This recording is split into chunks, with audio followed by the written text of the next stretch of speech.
Christ annonce, ce sont elles qui rendent témoignage de moi. À ceux qui peuvent le recevoir, il indique qu'il est lui-même le chemin ou l'échelle qui mène au ciel, le moyen nécessaire d'y parvenir. Référons-nous naturellement à Jean 1,51.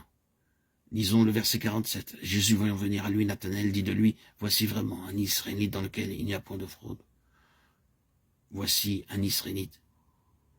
Que pouvez-vous dire à un Israélite pur qui recherche le royaume des cieux et la vie éternelle? À un homme qui est vrai, à un homme qui est honnête. Le Seigneur l'a vu sous le figuier, donnant vraiment libre cours à sa quête du royaume des cieux et de la vie éternelle. Si ce que le Seigneur Jésus a dit de lui est une indication de ce qui se passait dans son cœur, il était de ceux qui recherchaient les bénédictions d'Israël. Nathanaël savait exactement ce à quoi le Seigneur se référait. Nathanaël était vraiment un Israélite dans lequel il n'y avait point de fraude. Rappelons l'incident auquel le Seigneur s'est référé. Jacob arriva dans un lieu, il prit une pierre dont il fit son chevet, il se coucha dans ce lieu-là, et il eut un songe. Et voici une échelle était appuyée sur la terre, et son sommet touchait au ciel. Et voici les anges de Dieu montaient et descendaient par cette échelle.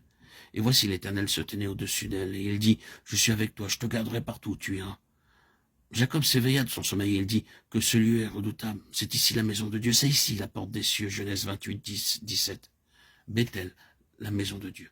La maison de Dieu, la porte des cieux. Le Seigneur Jésus s'approprie cela et dit, en fait, je suis la maison de Dieu, je suis la porte des cieux. Vous verrez le ciel ouvert à travers moi. Voulez-vous savoir comment atteindre le ciel? Deux choses doivent être considérées. L'une est le fait de l'union avec Christ, l'autre est ce qui est lié à l'union avec Christ, à savoir la vie éternelle. Restons avec cela pendant un moment. Vous verrez désormais le ciel ouvert. Une telle déclaration implique que les cieux étaient fermés. Cela encore comporte en soi le fait que pour l'homme, la vie éternelle a été également placée derrière un ciel fermé. Même pour Nathanaël, même pour Nicodème, même pour un Israélite au cœur pur, cela est vrai par nature.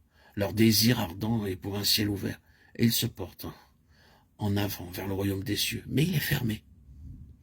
Nous savons très bien que pour chacun de nous, par nature, le ciel est un domaine fermé. Mais un ciel fermé n'est pas la pensée de Dieu pour nous. Nous appartenons au ciel, Christ appartient au ciel, l'Église appartient au ciel.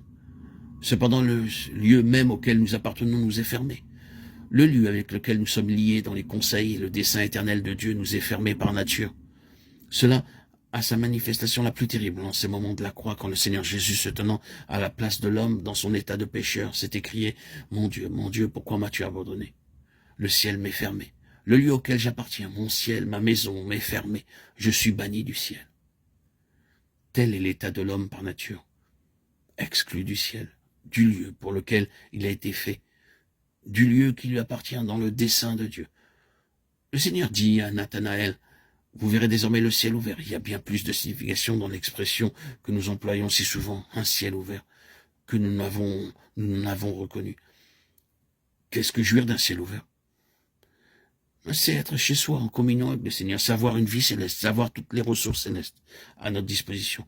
Tout ce que le ciel signifie nous est ouvert. Et nous sommes entrés dans ce pourquoi Dieu nous a amenés à l'existence, dans ce qu'il nous a destiné de toute éternité. C'est cela, un ciel ouvert. Vous verrez désormais le ciel ouvert. Alors la recherche du cœur est satisfaite. La promesse réalisée, le principe du ciel ouvert ou de la vie céleste est ce qui s'appelle la vie éternelle en Christ. Christ est l'homme céleste entrant dans le temps. Nous avons dit une ou deux fois que l'Église doit être ce qu'est l'homme céleste, quant à son être, quant aux lois de sa vie, quant à son ministère. Tout ce qui est vrai de lui en tant qu'homme céleste doit devenir vrai de l'Église. Ainsi, vu que le Seigneur Jésus en tant qu'homme céleste est né ici-bas dans le temps, ainsi en est-il de l'Église, l'homme céleste corporatif, d'avoir une naissance ici-bas dans le temps, et sur le même principe selon lequel Christ naquit. Comment le Christ est-il né? Vous réaliserez que nous laissons la question de la divinité de côté. Nous ne touchons pas du tout à ce côté-là, dans le sens selon lequel Christ était Dieu incarné. Emmanuel, Dieu avec nous, Dieu manifesté en chair.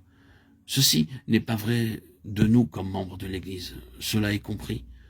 Nous parlons de l'homme céleste, pas du Fils divin, pas de la divinité, de sorte que ce qui est vrai de lui en tant qu'homme céleste, quant à sa naissance, doit être vrai de toute l'Église dans chaque partie.